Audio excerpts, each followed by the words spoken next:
Então, vamos para exercício sobre distribuição normal.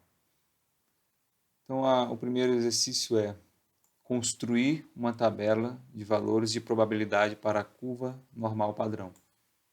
Então, a curva normal padrão, como já foi dito na aula anterior, é uma curva normal com os valores de média igual a 0 e desvio padrão igual a 1. Isso chama de normal padrão. Toda vez que a média for igual a 0 e o desvio igual a 1, chamamos de curva normal padrão. Então, na aula passada eu apresentei essa tabela, só que eu não mostrei como fazer. Então, para que fique mais fácil até para o usuário fazer uma tabela com um número de casas decimais diferentes, com uma precisão diferente, resolvi colocar aqui o exercício para a gente fazer essa construção. Então, vou utilizar aqui o LibreOffice, similar do Excel. Quem tiver com Excel pode usar também. O primeiro passo é definir aqui a variável z, que é a variável padronizada. E aqui do lado a probabilidade. Probabilidade. Então, na variável z, nós vamos definir aqui um intervalo. Pode ser de menos 3 a 3, pode ser como eu fiz também no exercício, na aula, né, que eu usei de menos 4 a 4, mas eu vou usar só 3 mesmo. Você também pode ficar livre para usar de outra maneira. Eu vou começar com o 3, então menos 3 vai ser o meu valor inicial. Vou alterar aqui as casas decimais, só para ficar melhor a visualização.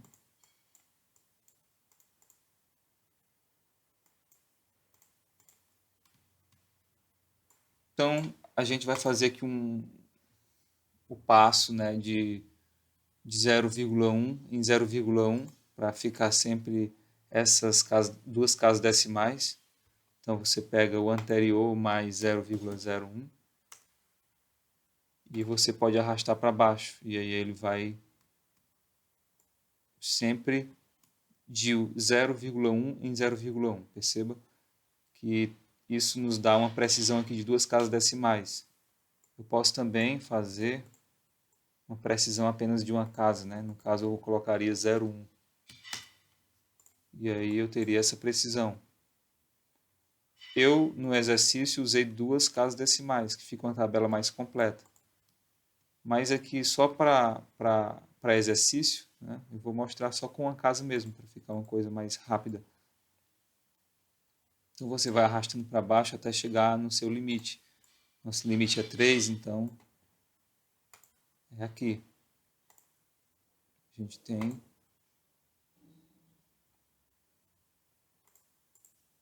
Então, nosso valor vai de menos 3 até 3, com a precisão de uma casa decimal. Vou até colocar só uma casa aqui.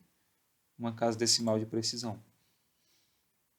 E a probabilidade para você construir a função é essa. Você clica aqui do lado, ou no Excel, né, também. Digita dist normal. Dist norm. E aí ele vai pedir quatro parâmetros. Eu vou colocar aqui que fica mais fácil de visualizar. Aqui nessa assistente de funções. Dist normal. Dist norm, ó. Creio que no Excel a fórmula, se eu não me engano, a fórmula é a mesma. Deixa eu só dar uma conferida aqui. Dist norm.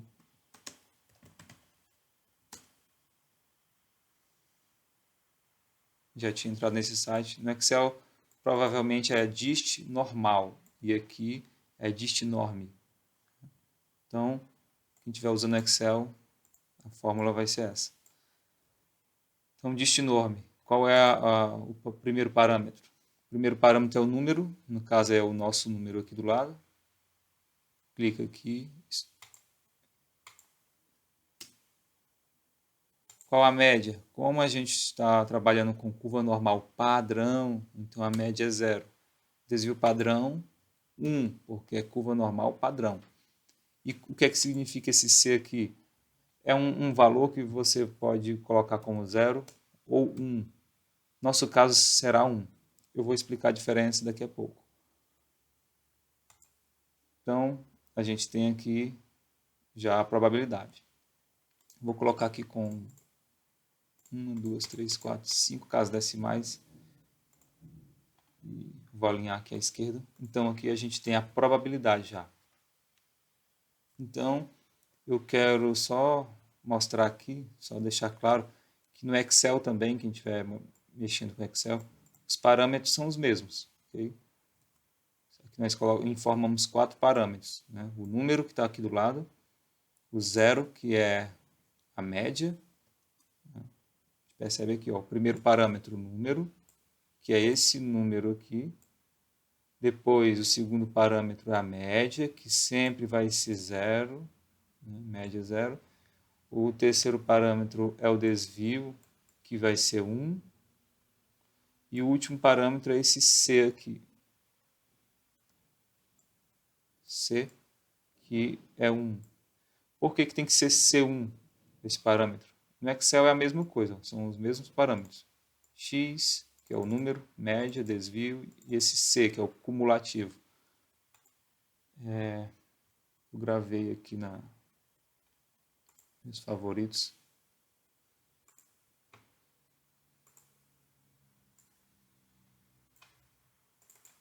A explicação para por que a gente tem que usar como 1. A explicação é o seguinte, se a gente usar o 0, que é o falso, 0 significa falso. Então, se eu usar 0 para o C, ele vai me retornar o valor referente a essa fórmula. Né? E se eu utilizar o C como 1, que é o verdadeiro, true é 1 e falso é 0. Se eu usar 1, eu vou achar esse valor. Qual é a diferença desses dois? Na aula passada, né, eu até falei que para encontrar uma área em matemática, quando a gente tem algum gráfico assim, vamos dizer que eu tenho algum gráfico, e eu quero encontrar a área que está abaixo do gráfico, eu quero encontrar essa área aqui, o recurso que a gente utiliza é isso, que a gente chama de integral. Então, por isso que eu tenho que usar 1, porque a probabilidade nada mais é do que a área. Então, se eu usar 1, eu vou encontrar esse valor. Se eu usar 0, eu vou encontrar esse valor, que não é a área. Esse valor aqui, na verdade, seria o meu y. Né? Digamos aqui eu tenho aquele gráfico da normal. O que seria esse y? Seria aqui, ó, esse valor aqui, esse valor. Né? E a área seria uma área abaixo do gráfico. Né? Uma área abaixo do gráfico. Então, essa é a diferença. Por isso que eu tenho que utilizar 1. Então, aqui, colocando 1 aqui, a gente arrasta para baixo e vai até o nosso limite. Só para confirmar isso que eu falei sobre o 0 e 1, aqui a gente tem 0,5, né? Tem que realmente ser, porque se eu tenho um gráfico, o meu 0, ele vai ter que dar metade, então realmente vai ter que dar 0,5. Se eu utilizar o valor aqui como 0, esse último aqui, em vez de 1 colocar 0, vocês vão ver que a diferença vai ser 0,39, né? 0,40, 0,399. E não faz sentido o nosso gráfico. Só para mostrar que esse 0,39, ele, na verdade, é o y. Eu acho que eu tenho na minha aula aqui. Isso, na aula passada, estou pegando aqui uma figura da aula passada.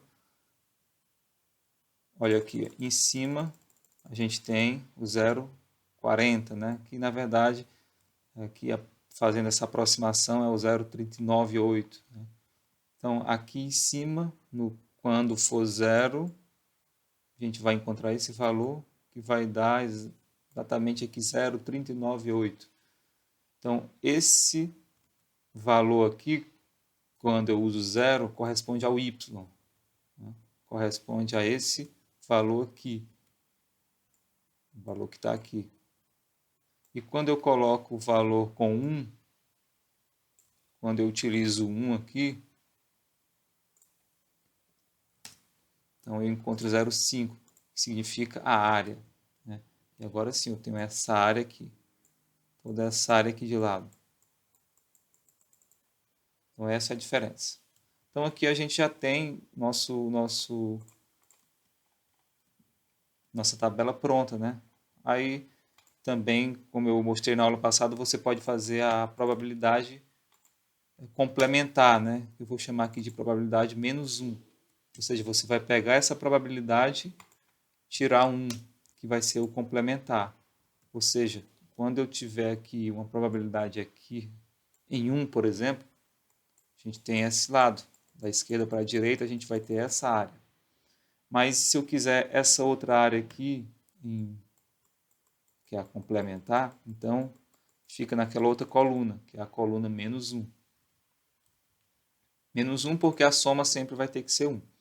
Aqui, como está negativo, só para tirar esse negativo, você pode colocar ABS e fazer isso, que ABS é o absoluto, valor em módulo. Você pode arrastar para baixo.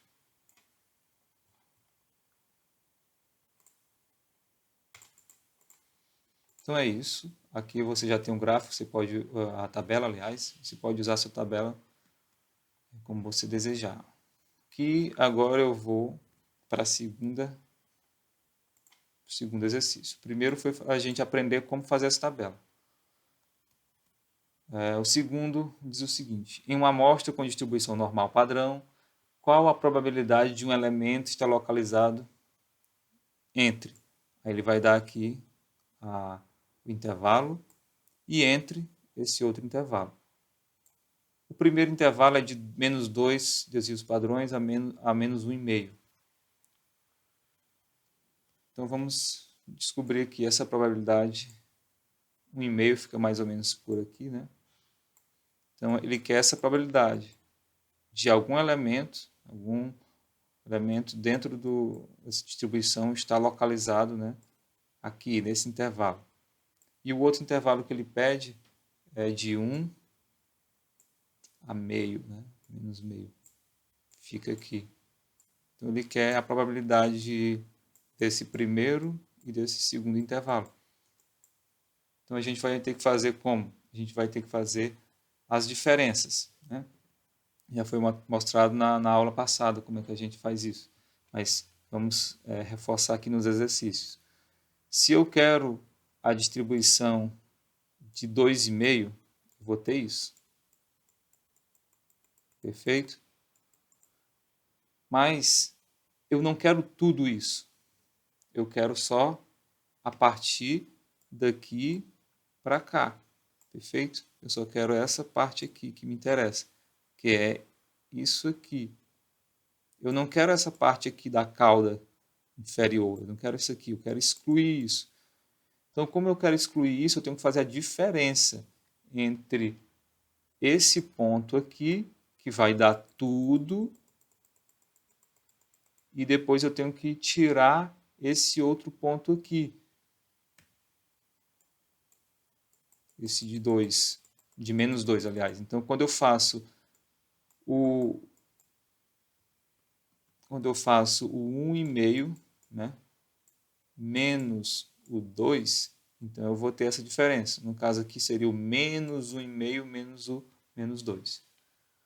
Então, quando eu faço essa diferença, vamos fazer aqui, 1,5, 1,5, menos 1,5 está aqui. Lembrando que eu tenho que pegar esse primeiro.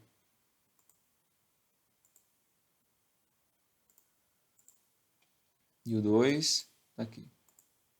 Eu posso fazer essa diferença aqui.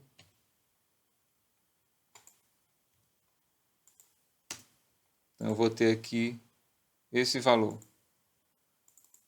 0,441 é a nossa probabilidade, né? No caso aqui seria 4%, 4,4%. Valor de 0,04406, que é 4,4%. Né?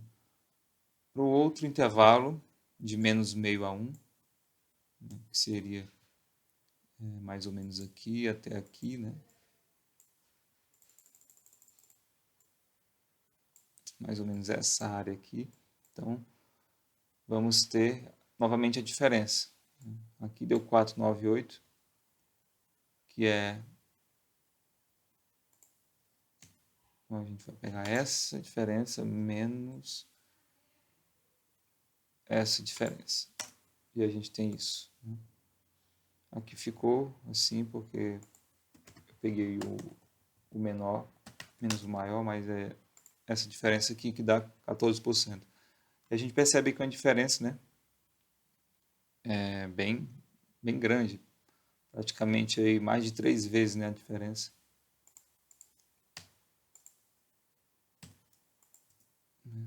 Três vezes e meia praticamente a diferença. E ele pergunta isso. Qual aspecto dessa distribuição normal, explica a diferença obtida, visto que foi aplicada igual diferença no desvio padrão? Ou seja, o que ele está falando é o seguinte: se eu apliquei uma diferença de desvio padrão igual, por que deu essa diferença tão grande na área? Tem algum aspecto dessa curva que explica isso? Então é isso, a gente aplicou aqui meio desvio padrão, né? Aqui a gente for ver é 0,5 desvio padrão. E aqui também a gente aplicou a diferença de 0,5 desvio padrão. Mas a diferença na área foi muito grande. Né? A diferença na área foi bem maior do que a diferença do desvio, não, né? Porque a diferença na verdade não existiu. Mas a diferença na área foi muito grande. Então a gente percebe isso. E o que explica isso é exatamente um dos aspectos que eu mostrei na aula passada. Né? Eu até copiei de novo aqui. Que há uma concentração maior de dados em intervalos de classe mais próximos à média, que naqueles de igual tamanho mais distantes dela. Então, quando eu faço diferenças próximos à média, que a média é zero, quanto mais próximo da média são as diferenças, eu vou ter uma concentração maior de elementos. Quanto mais distantes da média, por mais que eu utilize a mesma diferença no desvio, mas eu vou ter uma concentração menor de elementos. Então, o aspecto da curva que explica essa diferença é exatamente esse que eu já tinha colocado na aula passada. Então, aqui, vamos agora para o terceiro exemplo. Então, ele pergunta o seguinte, ele diz o seguinte, é outro aspecto da curva, que eu já mostrei também na aula passada, que diz, aproximadamente 68% da área sob a curva normal situa-se entre esse intervalo, né, de média, mais ou menos 1 desvio, 95 fica entre a média e mais ou menos 2, e 99,7 aqui, entre mais ou menos o menos 3, né? Mais ou menos 3 desvios padrões. Então ele diz o seguinte, qual das duas amostras a seguir tem um comportamento mais parecido com esse aspecto? Então, ele diz que nós temos duas amostras, verdade, duas amostras aqui, e ele pergunta dessas duas amostras quais têm um comportamento mais parecido com esse aspecto. Que aspecto? Esse aqui. Lembra na aula passada eu utilizei vários aspectos da curva normal? Eu dei uma lista aqui com vários aspectos. Então, inclusive está aqui ele. Então ele está perguntando qual dessas duas amostras tem um comportamento mais próximo desse aspecto. Como é que a gente pode saber? Como é que a gente vai saber disso? Então vamos lá. Aqui eu peguei essa área, foi já até usei ela em outro exemplo meu, em outro exercício, de uma área de um trabalho de mestrado aqui, de uma disciplina.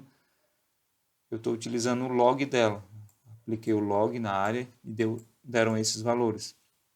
E aqui eu peguei valores aleatórios. Né? Essa lista aqui eu criei de maneira bem aleatória, em função do próprio LibreOffice. E aqui é só o identificador do lado mesmo, aqui não é uma amostra, aqui é só a identificação. Então, como é que a gente pode fazer essa verificação? Então, para isso, eu vou utilizar também o LibreOffice. Eu vou utilizar, no caso... Deixa eu só pegar na pasta.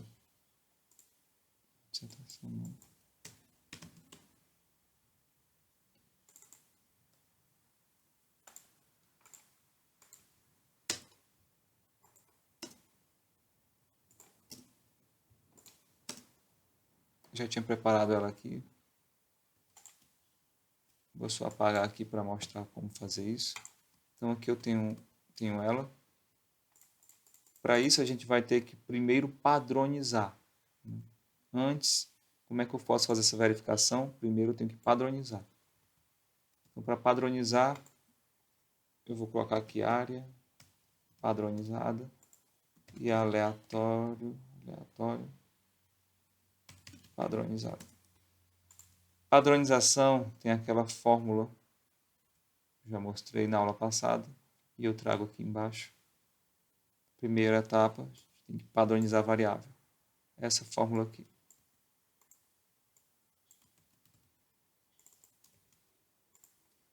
Em que o x é o meu próprio número, isso aqui é a média, eu já tirei a média aqui embaixo, e aqui é o desvio.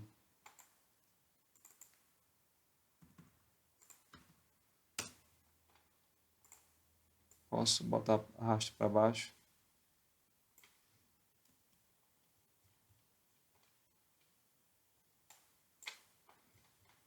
Vou arrastar para o lado, já que ele já pega também a aleatória, com seus desvios e médias. Seu desvio e média. Então aqui a gente tem a variável padronizada. Aquela fórmula que eu já tinha mostrado, né, na aula. E aqui a gente tem, só que não está ainda ordenado, né, de maneira crescente e decrescente. Eu vou fazer isso agora.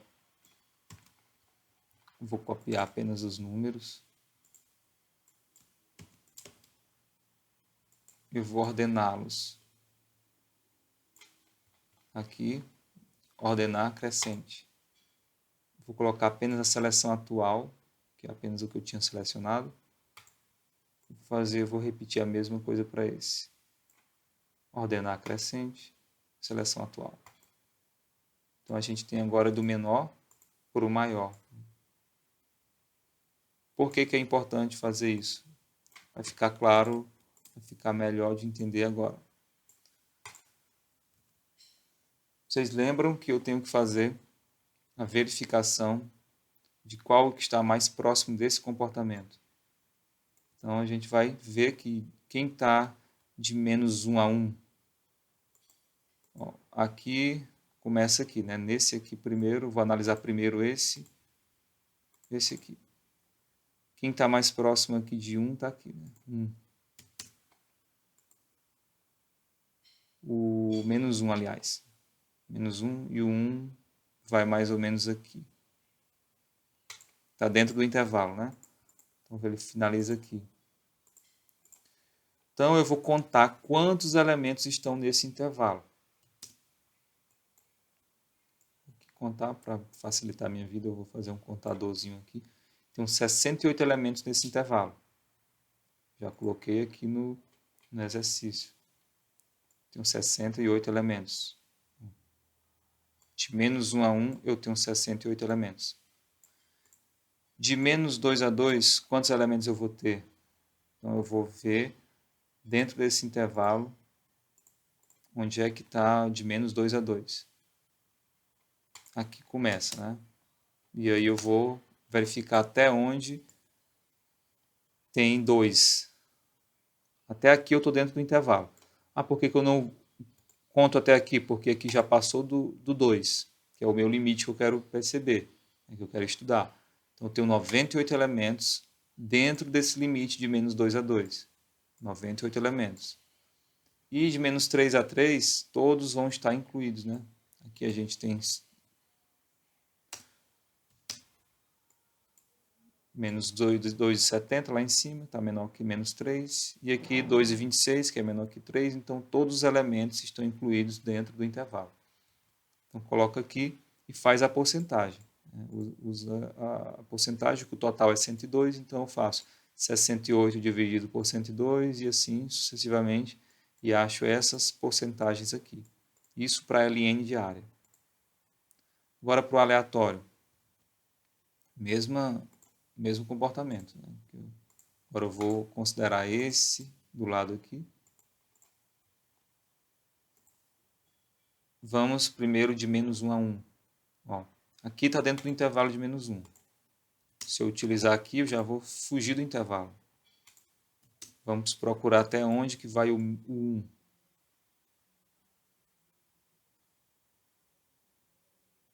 A gente tem aqui, né? Morre aqui, porque se eu utilizar esse, já sairia do intervalo. Então, tem os 61 elementos. Então, aqui nós temos os 61 elementos. Aqui, agora de -2 a 2. Olha só, como o máximo dele aqui, né? É -1, 73, então já começa nele mesmo. Então, a gente vai ver até onde vai o 2. Ó, então, o máximo aqui também, né? O máximo que é 1,85. Então, todos os elementos estão dentro do intervalo de -2. Né? O mínimo aqui, eu tinha falado o máximo, né? Desculpem. O mínimo aqui é -1,73. Então, aqui a gente tem dentro do intervalo, né, de -2. Então, ele é o próprio início e aqui o fim, o máximo está aqui. Então, 102 elementos. Se os 102 estão dentro de -2 a 2, então também estarão dentro de -3 a 3. E a gente faz essa divisão para saber a porcentagem e a gente acha isso. Comparando, né, fazendo a comparação com as porcentagens, os intervalos, com esses intervalos aqui, o que a gente percebe? 68, 95, 97 tem uma similaridade, né? Aqui 68, 95, aqui dá 96, 99, 100. Então, esse aqui tem uma similaridade com o intervalo. Já esse aqui, que eu deixei aleatório, né? Foi uma amostra aleatória, a gente vê diferenças bem grandes aqui já. 59, aqui 68, 100, 95, 100, 99. Até que esses dois aqui, né, deram diferenças pequenas, principalmente esse. Deu 100. Mas esse aqui já deu uma diferença bem grande mesmo, praticamente mais de 10%. Então, dessas duas amostras, se a gente for fazer essa comparação com aquele aspecto, esse aspecto aqui, essa amostra diária, ela tem um comportamento mais parecido. Isso aqui não é um teste de normalidade, a gente não está testando se esse aqui tem uma distribuição normal. Mas, por essa distribuição de porcentagem, já dá de ter alguma noção que esse aqui tem um comportamento mais parecido com a curva normal do que essa amostra aleatória.